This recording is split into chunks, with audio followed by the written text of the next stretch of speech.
공포, 일본 괴담, 납치 감금.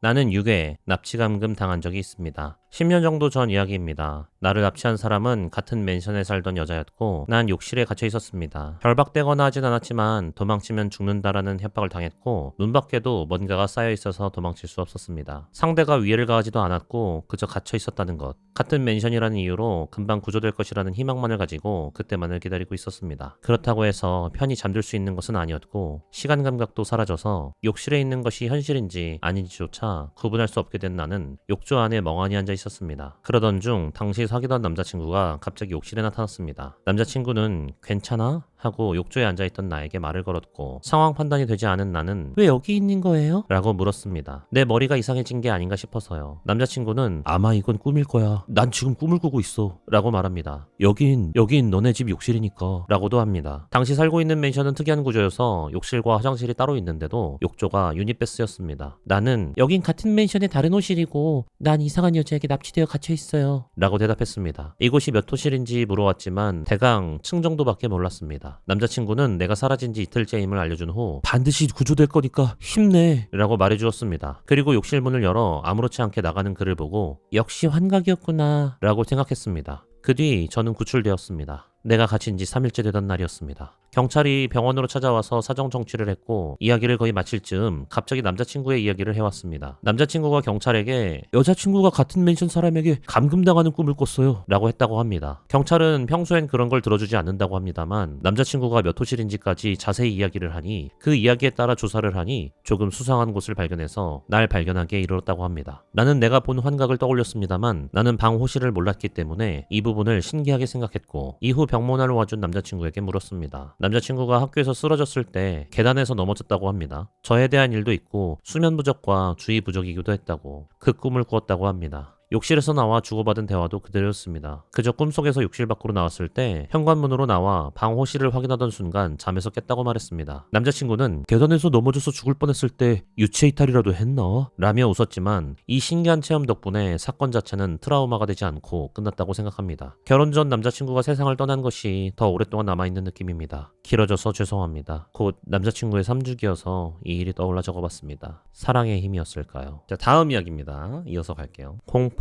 버드나무 아래 소복 입은 여자. 그 경험을 처음으로 하게 된 때는 내가 4~5살 때 거의 30년 전 이야기를 해보려고 한다. 부모님이 이혼을 해서 아버지가 계시지 않았기 때문에 타담이 6장 크기의 원룸 아파트에서 어머니와 둘이 함께 살고 있었다. 욕실이 없어서 매일 저녁 근처에 목욕탕을 다녔다. 항상 다니던 길에는 그 마을에서는 의외로 유명한 큰 버드나무가 있었다. 어느 날 그 길로 집에 돌아가던 날 그 나무 아래에 흰 소복을 입은 여자가 서 있었다. 내 쪽을 빤히 바라보고 있었지만 딱히 무섭다는 생각은 들지 않았다. 하지만 어머니께서 갑자기 내 손을 잡으면서 나군 뛰어서 집에 갈까? 라며 갑자기 달리기 시작했다. 내 기억은 여기까지. 최근이 되어서야 어머니께 그때 이야기를 하게 되었다. 흰 소복을 입은 여자는 대체 누구인가? 아마 그때 난 유령을 볼 수 있었던 것 같아 라고 말하니 어머니께서 진지한 얼굴을 하셨다. 그때 일은 어머니도 선명히 기억하시는 것 같았다. 그렇다기보다 지금까지도 고통받고 있다고 한다. 그 당시 뛰어서 아파트까지 돌아갔을 때 문을 열어 집 안에 들어가니 불이 꺼진 방 안에 버드나무 아래 서 있었던 흰 소복의 여자가 기다리고 있었다는 것이다. 버드나무 아래의 흰 소복 차림 여자는 어머니에게도 보였고 이 세상 사람이 아니라는 것을 바로 눈치채고 빠르게 집으로 돌아갔다고 한다. 방 안에 있는 흰 소복 차림의 여자를 본 순간 어머니는 정신을 잃었다. 그때 나는 가까이 살던 할머니 댁에 가서 엄마가 죽었어! 라고 할머니께 말했다고 한다. 그리고 놀란 할머니는 학생이었던 이모에게 날 맡기고 아파트로 가셨다. 어머니는 아파트에 계시지 않았고 2주 정도 지난 후 3월 20일에 돌아왔다고 한다. 어머니와 할머니는 그동안 있었던 이야기를 주고받았는데 그때 어머니는 할머니에게 엄청난 이야기를 듣게 된다. 할머니가 10살도 채 되지 않았던 때 우리와 똑같이 버드나무 아래에 서 있는 흰 소복의 여자를 보았다고 한다. 거기다 그 여자가 뛰어서 쫓아오는 탓에 한참을 뛰어서 피해 다녔다고 한다. 헤엄쳐서 강을 건너고 산속을 지나고 드디어 그 모습이 보이지 않게 되어 집에 돌아가니 어째선지 2주나 지나 있었다고 한다. 할머니는 2~3시간 정도밖에 지나지 않았다고 느껴졌고 그동안 식사는 물론이고 화장실조차 가지 않았다. 어머니가 사라진 2주간 어머니도 완전히 같은 체험을 한 모양이었다. 어머니는 그 이후 매월 20일 새벽이 되면 흰 소복 차림의 여자에게 쫓기는 꿈을 반드시 꾸게 되었다. 할머니도 예전에 그 체험을 한 이래 매월 20일이 되면 같은 꿈을 꾸고 있었는데 어머니가 그 꿈을 꾸게 된 이후로는 같은 꿈을 아예 꾸지 않게 되었다고 한다.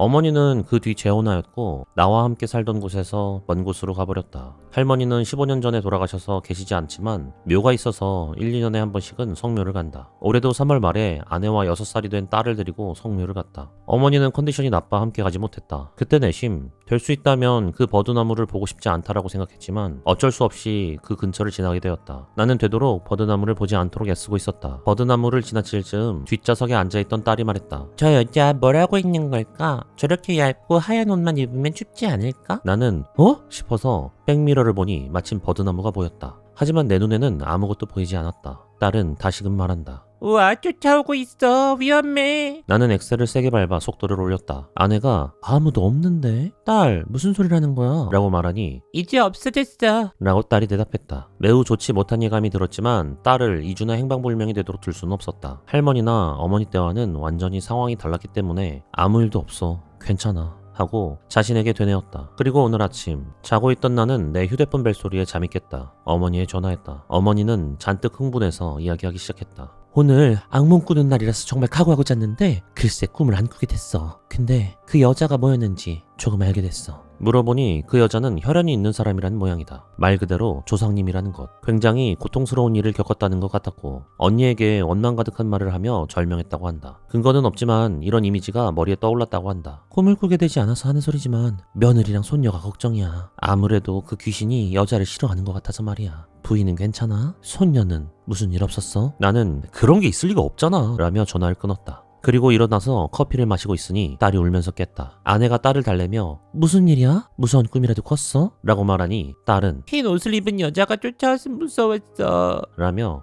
울어대고 있었다. 네, 버드나무 아래 소복 입은 여자 이야기였습니다. 오늘 이야기는 여기까지입니다. 감사합니다. 공포, 현관 앞에 꽃. 옛날 좋아했던 여자아이 집 현관에 꽃을 가져다 두었던 적이 있다. 꽃은 근처의 정원이 근사한 집에서 꺾어다가 사촌의 신문 배달 아르바이트를 도왔을 때였으니 아직 어슴푸레한 이른 아침이었다. 그리고 얼마 전 그 여자아이를 만날 기회가 있었다. 오랜만에 추억에 젖어 그땐 그렇게 꽃도 놓고 가고 했었는데 넌 어떻게 생각했었어? 라고 말을 걸었다. 하지만 그녀는 얼굴이 새파랗게 질리더니 내 가슴팍을 잡고 마구 흔들었다. 그거 네가 한 짓이야? 당장 그만둬! 라고 절규하면서 어떻게든 겨우 그녀를 안정시키고 자세한 이야기를 들어보자 아직도 매일 꽃이 놓여지고 있다는 것이었다. 처음에는 그녀의 가족들도 널 짝사랑하는 누군가가 가져다 놨나 봐 라면서 장난을 쳤다고 한다. 정작 내가 꽃을 가져다 놓은 것은 고작 2, 3일에 한 번 정도였지만 언제부터인지 매일 비가 오던 태풍이 오던 포장에 쌓인 꽃다발이 놓여 있었다는 것이다. 심지어 한신 대지진이 일어났을 무렵에도 그만둬 주세요라고 벽보를 붙여도 효과는 없었다고 한다. 감시 카메라를 설치해도 범인의 모습은 찍히지 않았고 경찰에게 순찰을 부탁해도 어느새인가 갑자기 나타났습니다 라는 식으로 꽃이 놓여 있었다고 한다. 이제는 가족 전체가 노이로제에 걸릴 정도여서 당연히 그녀의 집에 찾아간 나는 격렬하게 항의를 받을 수밖에 없었다. 나는 선물로 가져간 과자를 곁에 두고 무릎 꿇고 사과했다. 그리고 내가 한 짓이 아니라는 것을 증명하기 위해 그 집에서 하루 묵어보기로 했다. 그리고 다음날 아침 역시 나왔다. 그녀의 남동생이 또 꽃이 있잖아! 라며 나한테 꽃다발을 들이대는 것이었다.